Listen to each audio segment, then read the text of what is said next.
wabarakatuh. Perkenalkan, nama saya Nurul Khoderia dengan NIM 245000018, Prodi Bimbingan dan Konseling, Fakultas Keguruan dan Ilmu Pendidikan, Universitas PGRI Adibuana Surabaya, dengan dosen pengampu Dr. Muwakidah SPD MPD dengan mata kuliah Asesmen Psikologi Teknik Tes. Baik, di sini saya akan menjelaskan apa itu tes intelijensi. Tes intelijensi digunakan oleh J.M. Cettle pada tahun 1898. Sejak itu semakin populer sebagai nama metode psikologi yang dipergunakan untuk menentukan atau mengukur aspek-aspek tertentu daripada kepribadian.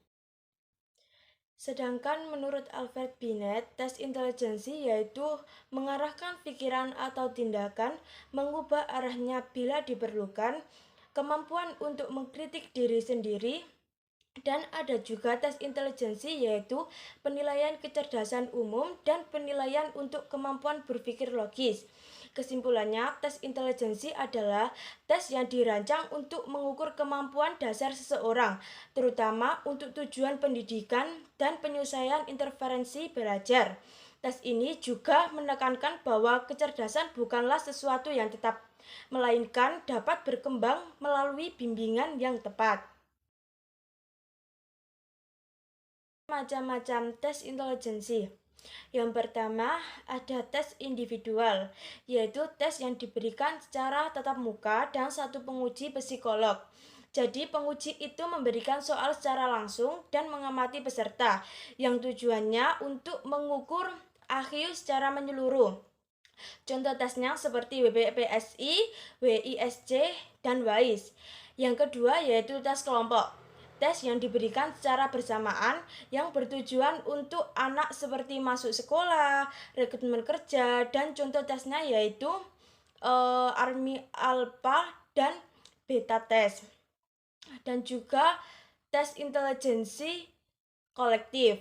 Selanjutnya tes intelijensi tindakan atau perbuatan, yaitu tes yang tidak menggunakan bahasa verbal, tetapi tes yang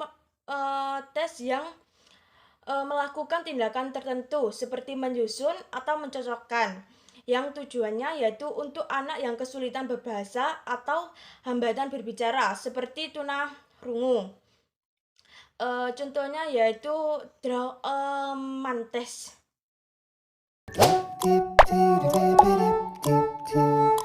Apa itu tes WPPSI atau Wechsler per School and Primary Scale of Intelligence? Adalah alat tes psikologis yang dirancang untuk mengukur tingkat kecerdasan anak-anak usia dini, seperti anak usia 2 tahun 6 bulan hingga 7 tahun 7 bulan. Tes ini termasuk ke dalam rangkaian tes kecerdasan yang dikembangkan oleh David Wechsler, seorang psikolog asal Amerika Serikat yang dikenal luas dalam bidang psikometri. Wechsler percaya bahwa kecerdasan bukanlah suatu kemampuan tunggal, melainkan gabungan dari berbagai kemampuan mental seperti penararan, pemahaman verbal, daya ingat, dan kecepatan untuk berpikir. Atas dasar pandangan ini, Wechsler mengembangkan serangkaian tes yang lebih komprehensif dan lebih beragam dibandingkan pendekatan tes IQ pada masa itu. Selanjutnya, setelah praktis, WPPSI juga sangat bermanfaat juga dalam berbagai bidang, terutama dalam bidang pendidikan dan klinis. Dan tes ini juga digunakan untuk mengidentifikasi tingkat kecerdasan anak, mengetahui kekuatan, kelemahan kognitif, mendiagnosis gangguan perkembangan seperti autisme, ADHD, dan juga disleksia, serta untuk membantu menentukan strategi pendidikan dan intervensi yang tepat. Karena dilakukan secara individual oleh psikologi secara terlatih, WPPSI ini juga memberikan hasil yang cukup mendalam dan menjadi alat penting untuk anak usia dini. Selanjutnya yaitu tata cara tes WPPSI. Yang pertama, persiapan sebelum tes, yang tujuannya yaitu agar pelaksanaan tes WPPSI berjalan dengan lancar tanpa halangan sesuatu. Jadi, kita sebagai guru BK harus juga memastikan apakah psikolog tersebut itu sudah vertifikasi atau juga menilai psikolog tersebut itu terlatih apa enggak. Yang selanjutnya yaitu psikolog tersebut harus menyiapkan alat tes seperti buku petunjuk. Yang kedua yaitu cek ruangan.